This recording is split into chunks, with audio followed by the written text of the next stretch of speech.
The first time Kale saw Commander Lyra in person, he almost tripped over his own feet. He had been briefed. She was the best combat instructor in the Outer Fleet, a legend among the colonies for turning raw recruits into elite warriors in record time. He had also been warned. She was strict, unyielding, and utterly fearless.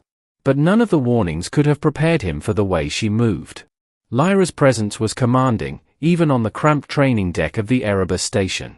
She didn't just walk, she glided with the precision of a predator, her boots silent against the metal floor. Her eyes, the color of molten copper, scanned the room, locking briefly on him. A slight smile curved her lips, just enough to unsettle. "First time?" she asked, voice smooth but sharp as a vibroblade. Kale swallowed, embarrassed. "Yes, Good. You'll need humility before skill if you want to survive." The training began immediately. For hours, Kale's body ached as Lyra guided him through zero-gravity combat drills, melee coordination, and tactical maneuvers that defied his previous understanding of physics. Every movement she demonstrated was elegant, controlled, and devastating. Her hands struck like lightning, her kicks were precise enough to shatter synthetic bone dummies, and she expected perfection. Kale, by contrast, stumbled constantly. He was strong, but raw. Inexperienced. A human trying to survive in a galaxy that demanded alien dexterity and alien instincts. Every time he faltered, Lyra's sharp gaze pinned him. "Focus, Kale," she barked during one particularly grueling drill. "Your mind wanders, and in battle, that's death." "Yes," he gasped, sweat clinging to his temples.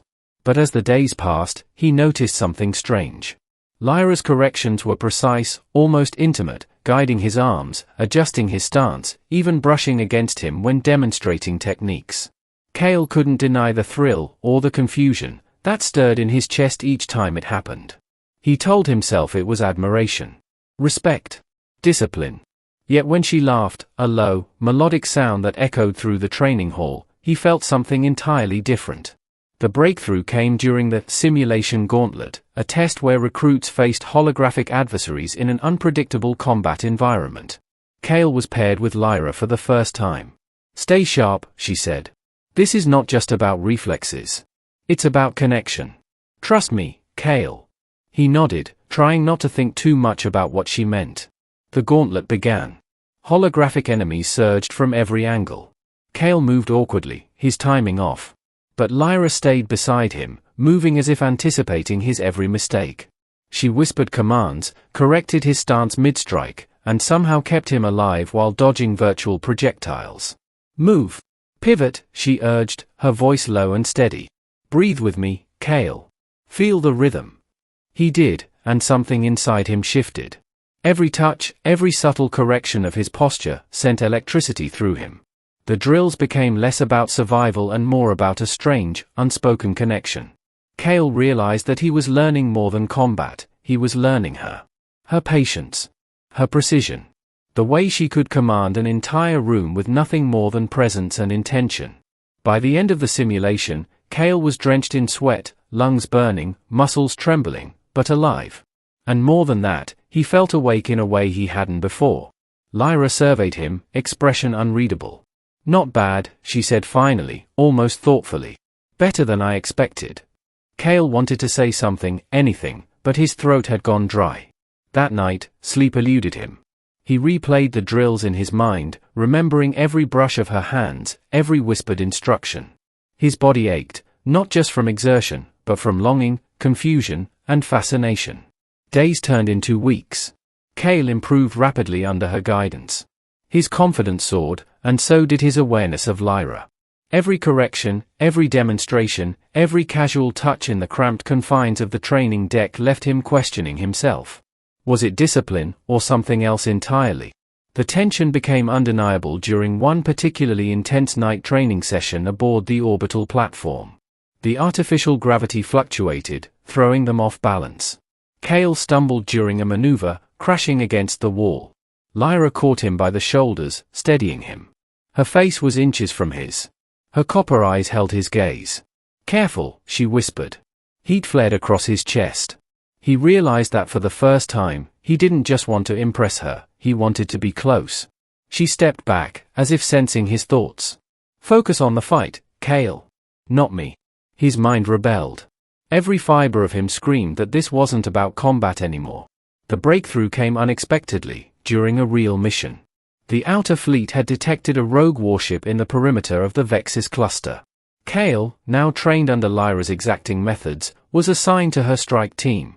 The boarding operation was brutal. Anti-gravity corridors, automated defense turrets, and hostile alien mercenaries tested every skill he had learned. Lyra led the charge, her combat prowess awe-inspiring. Kale followed, executing precise strikes, moving in sync with her, anticipating her every move. During a tight corridor fight, he was knocked off balance by a mercenary stun baton. Lyra dove in, catching him mid-fall, pressing him against her. Their faces almost touched, the hum of energy weapons around them fading to nothing. "Hold still," she hissed, eyes locking with his. His body betrayed him. Thoughts, feelings, and desires he had tried to suppress crashed over him in an overwhelming wave. For a moment, he forgot the battle, forgot the mission. All that existed was her. Then a laser blast sent them tumbling to the floor. They scrambled apart, adrenaline and unspoken tension filling the air. After the fight, when the ship was secured and survivors accounted for, Kale finally found himself alone with her in the command module. "You saved my life," he said quietly. More than once. Lyra's expression softened, a fleeting moment, almost hidden. "You saved yourself too," she replied. "You've learned. That's all that matters." "But," Kale began, then stopped. How could he articulate what had taken root between them? The line between admiration, trust, and desire had blurred beyond recognition.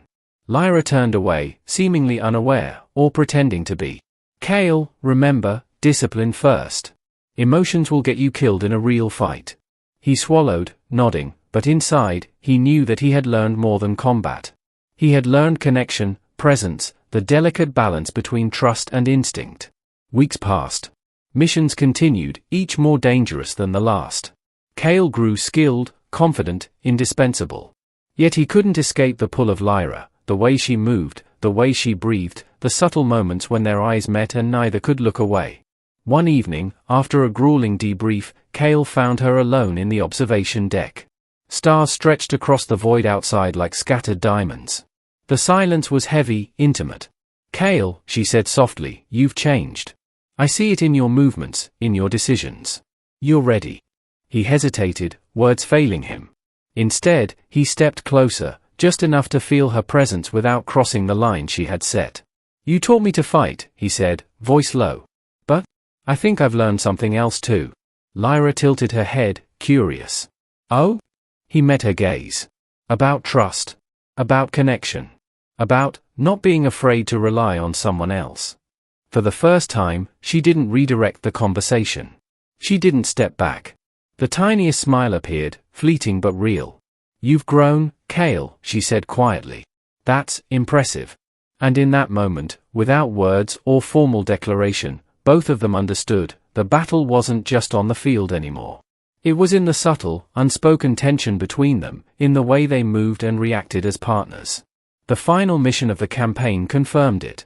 The fleet faced a Vexian dreadnought armed with experimental weapons capable of devastating entire colonies.